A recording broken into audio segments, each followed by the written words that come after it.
Hi there, I'm Phil the Practical Gardener. This particular tip is on growing wildflowers to enhance your garden so that you can have a harmonious and vibrant palette of colours to delight the eye, just as you can see behind me. Tips on the use of flowering plants such as wildflowers for improving the garden soil, acting as beneficial plants to encourage insects that will help to control pests and such like are covered in other tips. So look at my website below for the list of tips because I will be covering that. As is usually the case, I'll be using my own property to show the different management practices that can be used. I've been gardening on this property for well over 10 years now, and I'm able to maintain this theme with minimal effort and in a way that is very well suited to my conditions. So hopefully they'll be useful to you.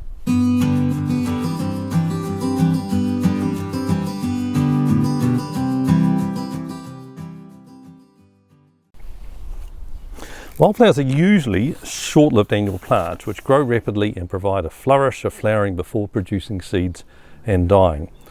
Although available as separate species, they are usually sold as selected mixtures. Wildflowers have become popular for several reasons.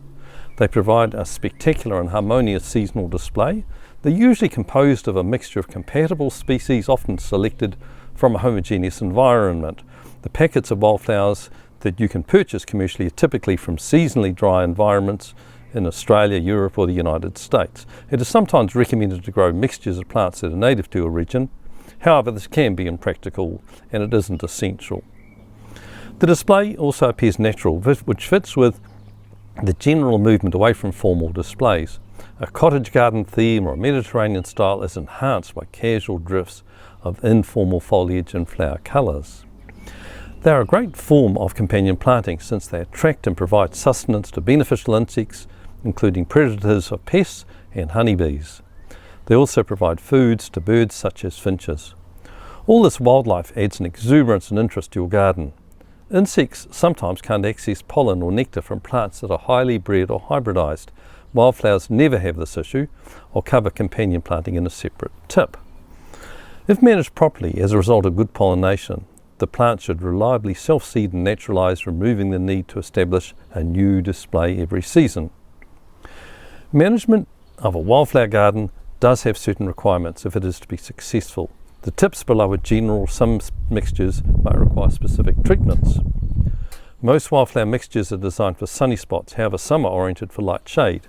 I encourage the growth of forget-me-nots, primulas and cineraria through the winter months.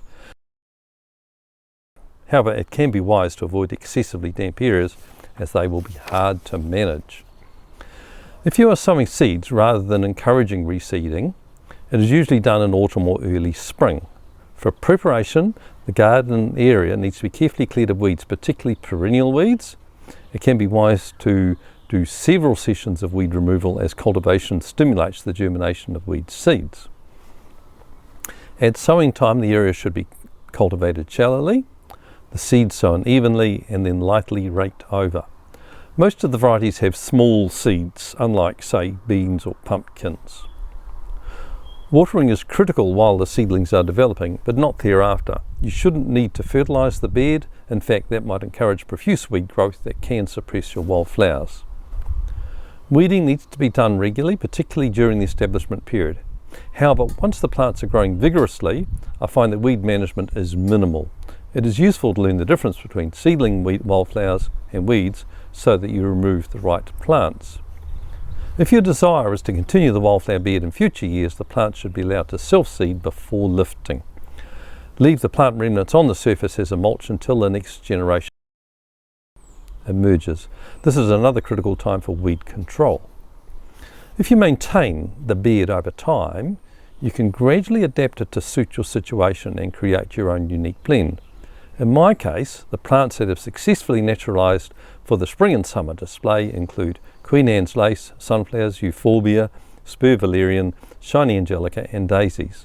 There was a process of trial and error before I reached that point, survival of the fittest.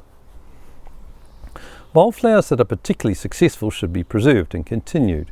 However, don't let one plant dominate, so some culling may be needed. This can hurt at times. Tough love. If other flowers in your garden should seed and grow in the bed, they can be encouraged as they are adapted to your situation. I have a carrot that has naturalised. It only has a small root, so I don't use it for eating, but it has lush feathery growth and pretty flowers. You might introduce annual plants from neighbours or friends in the vicinity if they are reasonably self-managing and not invasive. Hopefully this tip will inspire you to develop your own wildflower garden, bursting with colour and wildlife activity. That's it for this tip. Don't forget to push the like button and also subscribe so you don't miss out on further tips.